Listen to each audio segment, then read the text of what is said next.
Hey guys, Jerome here, and today I'm going to be showing you the ATS Automobili Corsa RRTurbo at Golden Max in multiplayer in Asphalt 9. As I do not own this car, Meaty and Toxxy have given me some races in their car, with Meaty's being completely Golden Maxed and Toxxy's being very close. Please consider subscribing if you haven't already, and be sure to check out my Furum Clips channel, as well as my Purple Team Discord. Links to those will be in the description, and I hope you enjoy the video. So, the first 3 races in the video were recorded by Meaty, and the last 3 were recorded by Toxxy. Now, I made a video about this car in its own multiplayer season when it first came out, so if you'd be interested to see more races in this car, I definitely recommend checking that out. But I wanted to make another video about this car and sort of revisit it because we have recently got a car hunt for it. And I know a lot of people are probably curious, is it really worth going for? Is it one that you really should spend a lot of time trying to get? Because, as always, the drop rates are no good. And I can say that will largely depend on the kind of car you are looking for. You see, this car really excels in some aspects, but is not so great in others. So its acceleration at above 87 is one of the highest in Class C, and the entire game, to be completely honest with you. But its nitro efficiency is not that long at only around 47. Its top speed and handling and drifting are all just somewhat mediocre. Now, one thing I do want to note is that this car is a lot better at max than it is at stock. At stock, its drifting is absolute garbage and it just feels terrible to drive. At least at max, it has that really snappy acceleration so you can get ahead in the beginning, and its drifting is certainly manageable. And you can see that Meaty is actually driving this car in Platinum League. In that last race, he beat an Apex, a VLF, a 918, and a Corvette Grand Sport, and a BMW Z4, but let's just not worry about that. And in this race, he's facing an Apex, 3 Grand Sports, 2 VLFs, as well as a Porsche Carrera GT. Now you can clearly see in all these races, and in this race in particular I guess, that the RRTurbo's biggest advantage is definitely its really good acceleration. I don't know of a lot of other cars that only go 208 miles per hour that would be able to compete quite nicely against higher end B and A class cars. Of course there are some, but many of them would really struggle toward the beginning, but this one is able to get ahead. And the thing is, once you get ahead, there's almost like a morale boost that you get that you don't have when you are behind. And oftentimes it just feels easier to stay ahead even when faster cars are behind you than to try to catch up to them if they are in front of you. So because of that, even though this car is slower than all the ones we're facing, it's still doing a pretty good job. Now, this one is catching up behind us very quickly at the end here, but Meaty's still able to beat him, coming in first place. That was an Apex there actually, and almost every one of the other cars in this race was over 500 rank higher than the Corsa. And now for Meaty's last race, which is on Shanghai against 2 918s, 2 Corvettes, a Huayra, and an Apollo IE. And there's also a Lancer who left right at the beginning of the race, and I think I mentioned this before, but I believe that one of the reasons why you see that somewhat often is because people want to drop leagues for whatever reason. Maybe it's to test a car like I've done in the past in a league where it is more competitive, for example. Whatever the reason may be, the reason why I think a lot of people choose the Lancer is because it's like a throwaway car. It's a car that you know that you're not going to be using for anything else, and it has a lot of fuel, so it's really easy to just hop in it and leave like 6 times or do whatever you need to do to get down to the league that you want to be in.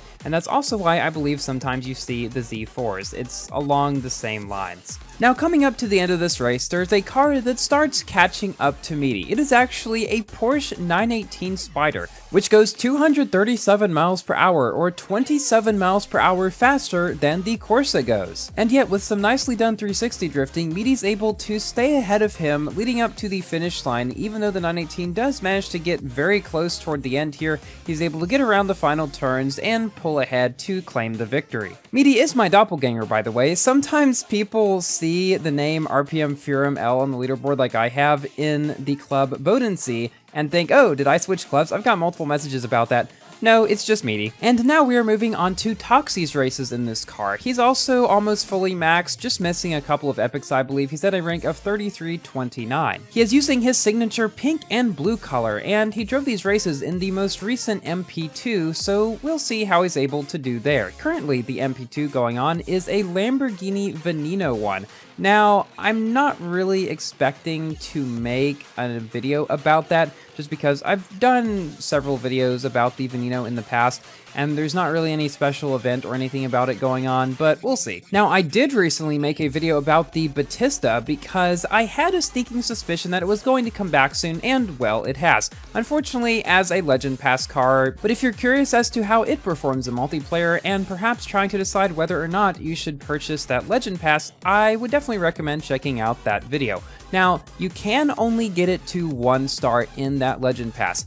You get 60 blueprints for the Batista, which is just enough to unlock it once you get to tier 25, which is the final stage, because it's only half as long as a regular season. A lot of people have said that this is one of the best Legend Passes that we've gotten because it costs half the price. It's only $5 for everybody, I believe, and it gives 5 blueprints for a bunch of different cars that are really good. Personally, I don't really see the appeal unless you're really close to starring up one of those cars, or you've gotten the Batista before and you just want some extra blueprints to start up, for example. Like, when it first came out, it was actually in a relatively easy special event. One of the easiest ones we had at that point into the game. I believe you just had to have the Dodge Viper, yeah, the C-Class one, and get 59 out of 60 blueprints to unlock it, and like one other car at 1 star or something to unlock it.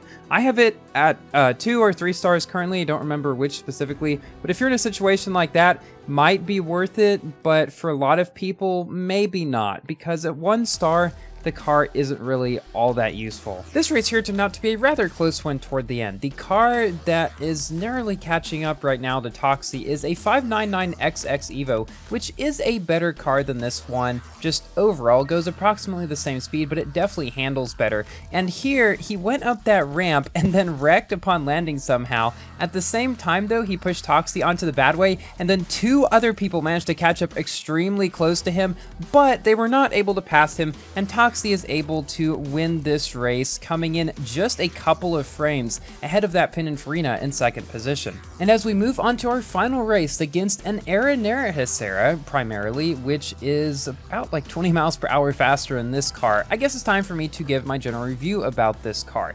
It can definitely be quite powerful in multiplayer, as you have seen, even competing well in leagues above its own, like you can use it in Silver League, Gold League, possibly even low Platinum League, as Meaty has done, and even win some races. Not saying that it would be consistent there, but it is certainly possible. In Silver League, it's 100% going to be a good car. I mean, the acceleration allows it to get ahead really well in the beginning of the race, and at Max Pro, the drifting and handling and the nitro even are not bad enough, although its physics kinda is. So that's another thing to keep in mind. It might be a little bouncy and a little unpredictable on the jumps and ramps and stuff. I remember back on Shanghai there was something else like that, and here Toxxy just accidentally somehow knocks somebody down, which gives him a pretty big lead against the now 2nd place car, the Aranera, which is not too far behind him, but will not be able to get around these turns as well as the Corsa, because the Corsa has quite good drifting around here. The Aranera decidedly does not so. Thank you all so much for watching, and a huge thank you to Meaty and Toxxy for these races. Please give the video a thumbs up if you have enjoyed, and consider subscribing for more Asphalt, Forza, and other games content. And I will see you in my next video. Goodbye!